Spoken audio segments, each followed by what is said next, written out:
आज से अपने जीवन की दिशा बदलिए, आज से अपने सोचने का तरीका बदलिए।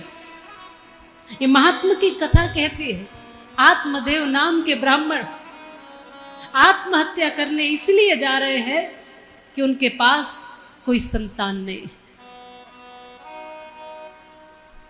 सोचा कि मैं बड़ा पापी हूं, मेरे अपने कोई संतान नहीं, मेरे आंगन में जो गौ माता है उसके कोई बछड़ा नहीं, मैं अपने हाथ से जो पौधा लगा देता हूं वो कभी फल नहीं देता है, मैं ही पापी हूं, मैं आत्महत्या करके अपने जीवन को समाप्त कर देता हूं।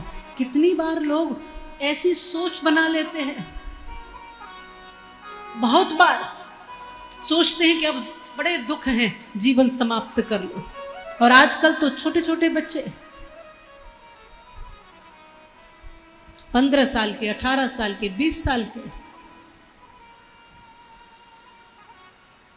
जिस उम्र में जीवन शुरू होता है उस उम्र में जीवन समाप्त करने का सोच लेते हैं।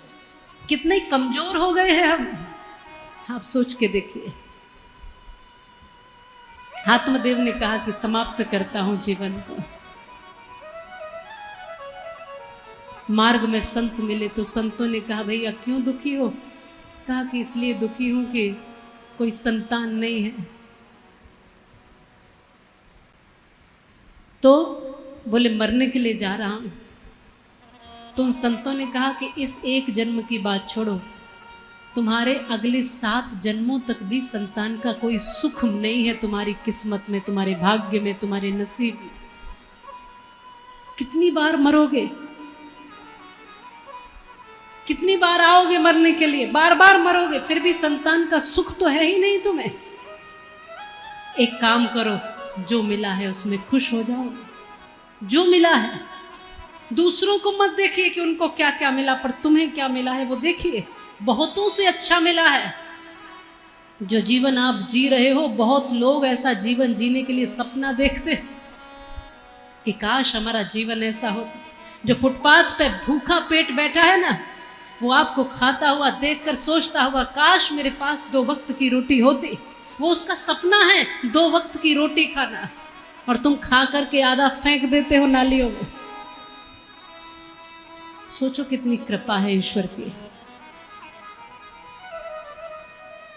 जरा चिंतन करो कि तुम्हारे जैसा जीवन पाने के लिए बहुत सारे लोग सपना देखते हैं और तुम इसी जीवन से दुखी हो। जिसे देखे वही दुखी है। अच्छे अच्छे धनाढ्य भी, झोपड़ी में रहने वाला भी और महलों में रहने वाला भी। संतों ने कहा कि जाओ, जो मिला है उसमें प्रसन्न रहो, खुश हो जाओ। जो भी मिला है, तुम्हारा इतना ऊंचा अच्छा कुल है, इतना सुंदर जीवन है, कर्मकांडी ब्राह्मण हो, कितने लोगों का जीवन अच्छा बनाते हो, कितनों की दुआ प्राप्त करते हो, पत्नी है, परिवार है, सब कुछ तो है तुम्हारे पास। एक संतान नहीं है इसलिए मर जाओगे, आत्महत्या कर लोगे, और फिर भी संतान नहीं मिलेगी। मरने से संतान मिलेगी क्या? तो जो मिला है उसको प्रसन्न होकर स्वीकार कर लो। कोई इसलिए दुखी है कि उसके पास बेटा नहीं, कोई इसलिए दुखी है उसके पास बेटी नहीं, कोई इसलिए दुखी है उसके पास संतान नहीं, कोई इसलिए दुखी है कि उसका विवाह नहीं हुआ है, कोई इसलिए दुखी है कि विवाह हो गया है, कोई इसलिए दुखी है कि संतान हुई नहीं, और कोई इसलिए दुखी है कि ये हो क्यों गई। देखिए जाकर बगल में आश्रम, तमाम व्रत पड़े हैं, छोड़ छोड़ के जा रहे हैं माता पिता को।